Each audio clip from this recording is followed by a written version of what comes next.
Hello, friends. This is Dave Hurwitz, executive editor at ClassicsToday.com, here with random reviews from the Overflow room.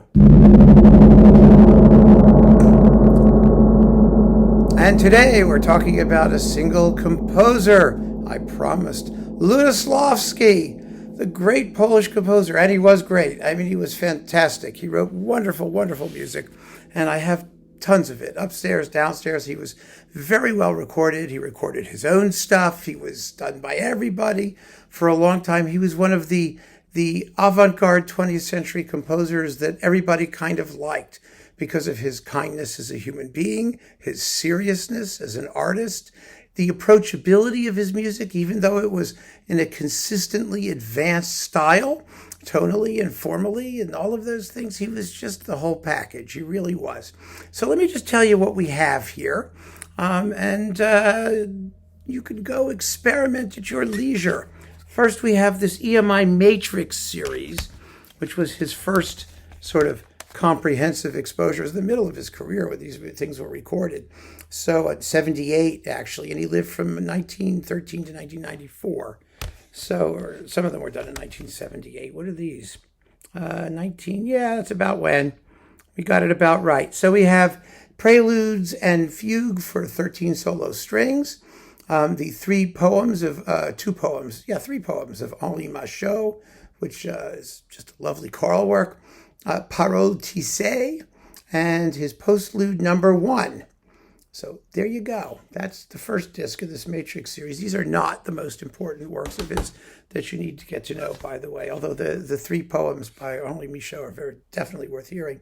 The Concerto for Orchestra, his most popular work, written in 1954. This is still a romantic nationalist piece.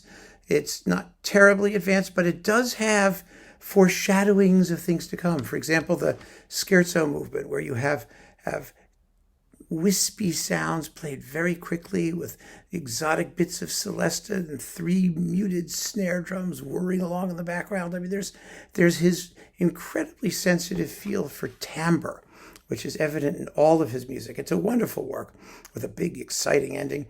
Venetian Games, another one of his, this is one of his avant-garde pieces that attracted a lot of attention to his work, his Livre pour Orchestra of 1968, and Mi Partie from 1976. Now, these are with the Polish Radio National Symphony Orchestra under Lutosławski himself.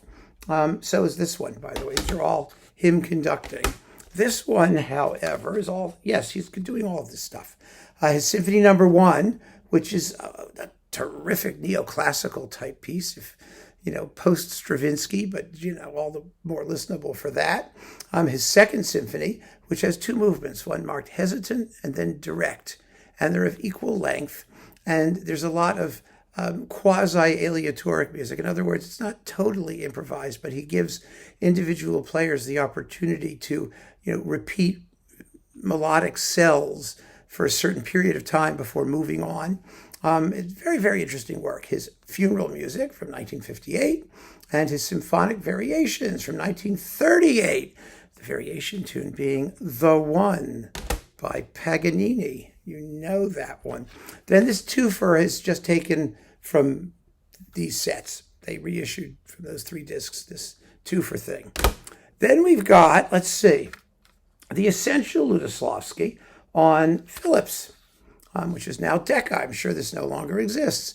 You have the 3rd Symphony, the Concerto for Orchestra, Venetian Games, the variations on a theme by Paganini, the Cello Concerto, Dance Preludes, the Concerto for Oboe, Harp, and Chamber Orchestra, which is lovely, Les Espaces de Sommeil, the spaces of sleep, and funeral music.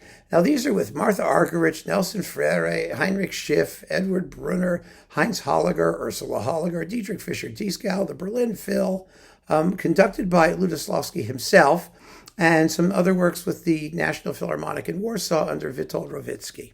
So they're very fine performances. So there's that. Then we've got, oh my goodness, the entire Naxos series. Now, this has been boxed up by Naxos. I don't know if the Lutoslawski box is still available, but I kept all of this stuff separately because it's really, really fine. These are Antoni Wit performances, and everything Antoni Wit did is basically worth hearing. And it's really almost the complete Lutosławski, actually. 1, 2, 3, 4, 5, 6, 7 discs here. And I don't know if the whole set is in here or some of it was upstairs, but it's most of it. It's absolutely most of it. And I don't want to go into all of the detail.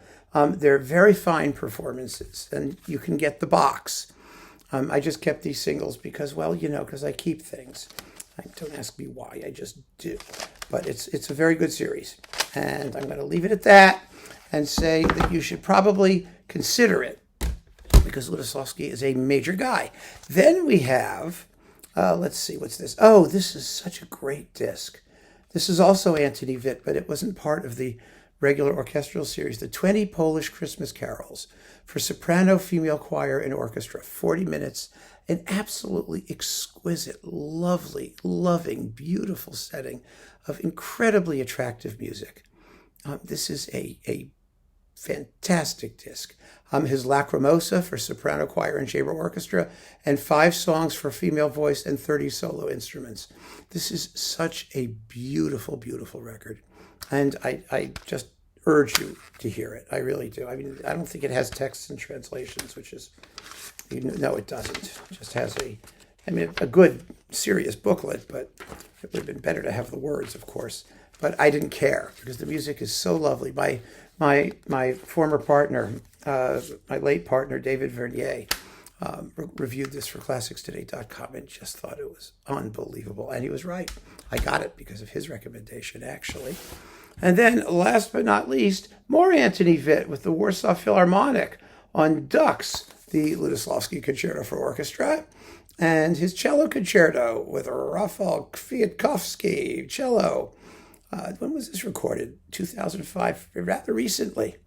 So Wit's been around doing a lot of Lutosławski, but can't ever have too much, can you? I mean, it's just great stuff.